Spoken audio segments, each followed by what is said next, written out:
Is this the most German saying ever? Ordnung, muss, sein. Order must be. What do you guys think?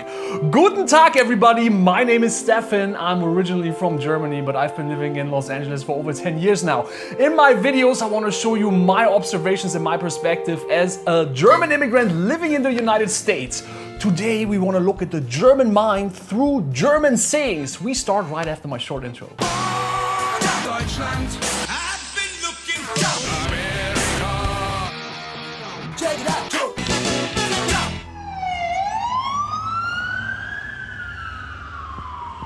Now, you might be surprised to hear that because you probably know that one guy from Austria that represented all the Germans back in the day and who was yelling a lot. But the Germans are typically kind of quiet people, actually. I've heard Americans that visited Germany say they went to a restaurant and they were really surprised how quiet everything and everybody is. So a lot of sayings, interestingly, revolve around that German quietness or the German understatement or whatever you want to call that. So for example, we have this saying, Reden ist Silber, Schweigen ist Gold. What does that mean? That means talking is silver, but silence is gold or golden. So a lot of times Germans consider just be quiet and say nothing because then you're gonna stay golden and you don't have to deal with any BS, I would wanna say. Do I do that? All the time. Do I wanna say shit? Yes, I do, but a lot of times I just shut up and don't say anything, you know? I personally feel it's a great rule. Always think about, do you really have to say that right now? I don't know. Just be a little bit more German and the world will be better. Another saying that we have, for example, is Nichts, gesagt, gelobt, genug, especially in the South where I'm from. This is a very popular one. That means nothing said is enough praise. Like, for example, if you had a good meal, you don't have to say anything because that's enough praise. I think a lot of older people are still behaving like this. Younger people like my generation and not that I'm young, but like people that are younger, I think they're complimenting each other nowadays.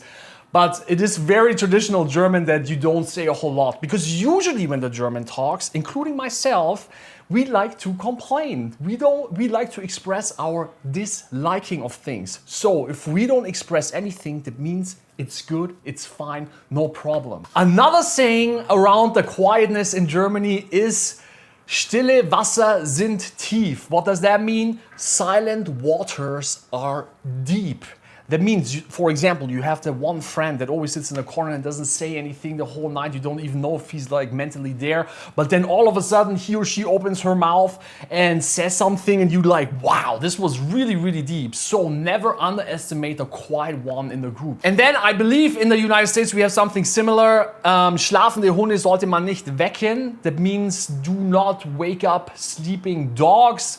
Which again means you don't want to stir up the pot and create problems where there are no problems necessarily. So always think about, do I have to say that? Do I have to confront this right this minute? Because if not, you can probably avoid a lot of conflict. Just think about Mama Merkel. What was her strength? Her strength was to shut the F up. Or what do you think? Moving on! Now we're gonna move into a more stereotypical area of being German with the following. Ordnung, muss, sein. Order must be. Is this the most German saying there is?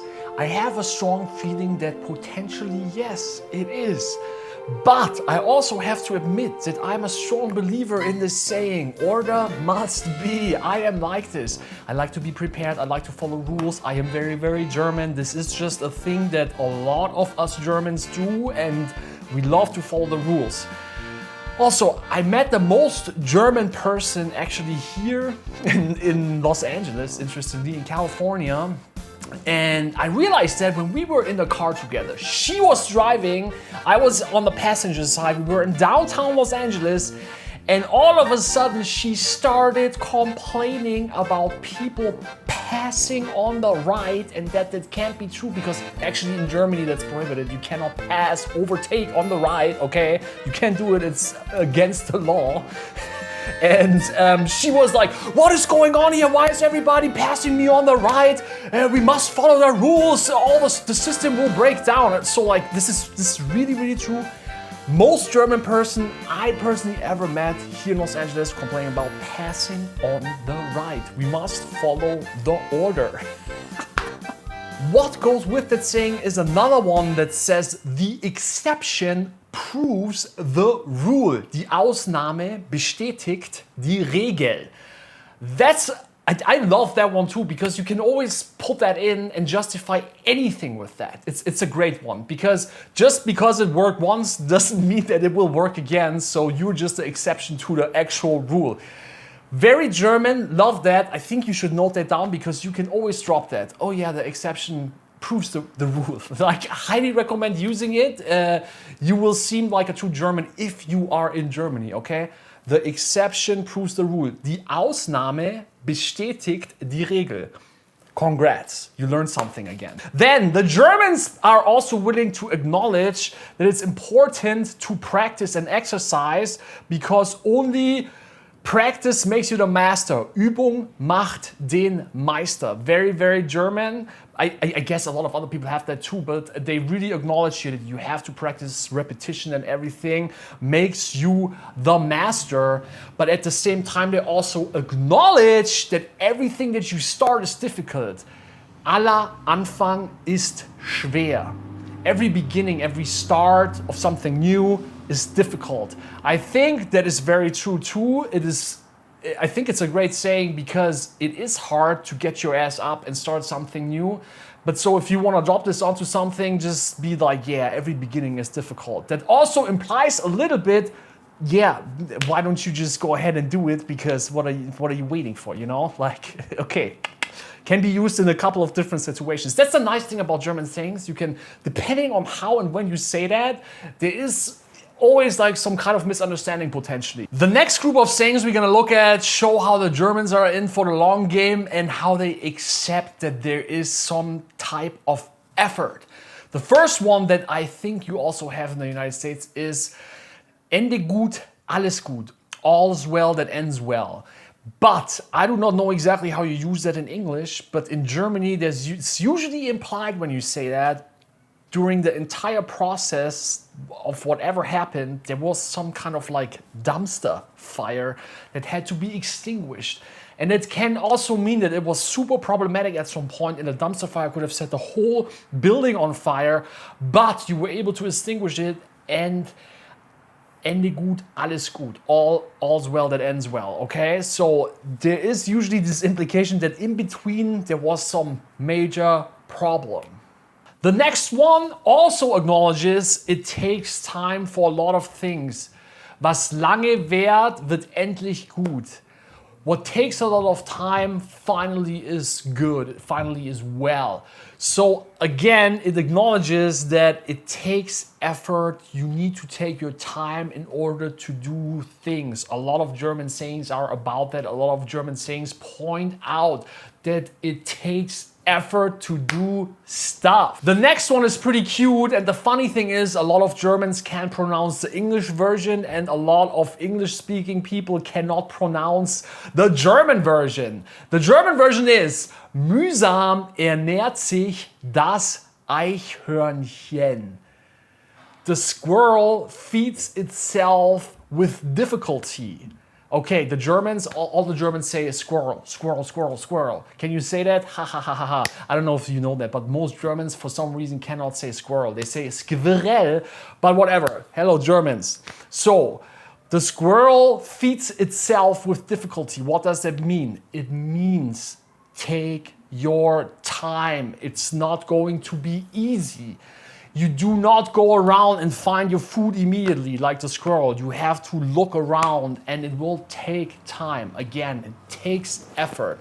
The squirrel has to put in the effort to find food, how you have to put in effort to whatever you want to achieve.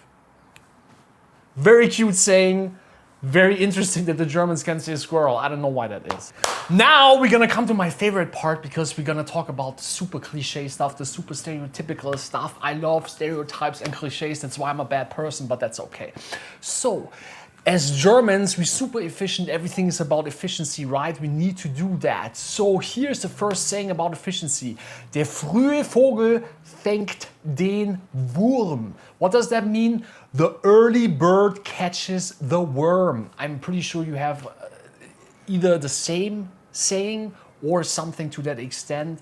But for us Germans, it's really important. Another interesting saying is Morgenstund hat Gold im Mund. That rhymes, as you might be able to hear. And that literally translated means the morning hour has gold in its mouth. Clearly, that is basically the exact same saying. Again, you have to be the first, you have to get up early, you have to put in the work in order to get anything done. Again, a lot of German sayings apparently revolve around effort, getting up early and doing the work. Interesting. Another saying that is almost exactly the same again is, was du heute kannst besorgen, das verschiebe nicht auf morgen. Again, I don't know if you could hear, but that rhymes in German technically. Was du heute kannst besorgen, das verschiebe nicht auf morgen. Did you hear the rhyme? But so that means what you can do today, don't postpone it to the day after or even later. I personally love that saying because I 100% believe in that. And that starts with something as easy. If you have your plate and you finished, put it in the dishwasher because then it's gone. It's as easy as that. The longer it's outside, the more plates you have on top, the worse it will be later on. Was du heute kannst besorgen, das verschiebe nicht auf morgen. What you can do today, don't postpone it to tomorrow. Highly recommend this attitude towards life because you're gonna get a lot more done quicker without waiting and piling up. And that goes down into every single aspect of your life. So that's the most German saying of all time probably, because look at me how excited I'm getting. I want to put the flag up. The very last saying we're gonna talk about is, wer zuerst kommt, malt zuerst. Who comes first, grinds first. Again, it's all about being first in the German language, apparently. That's my favorite example of that is like, just think about the most stereotypical things you know about the Germans. The Germans on the cruise, they go down to the pool at 5:30 o'clock to put down their towels, so they prepared, they're the first ones, and then they go somewhere else, they never come back, they even forget their towel, but no one else can use it because you were first. Now you can think this is a dick move. That's up for debate, I guess. I usually don't go to cruises. I also don't like to hang out on a pool too much. I usually go to the ocean and there's way more space. Thank you so much for watching this video. If you liked it, please subscribe to my channel. I'm gonna try and show you more of my German perspective living here in the United States. If you speak German, wenn ihr Deutsch sprecht, dann check doch meinen anderen Kanal aus. Then check out my other channel, my German speaking channel, USA Wunderbar, right here. Super cool, super interesting, also in German. Thanks again for watching. I hope you liked it and I see you next time.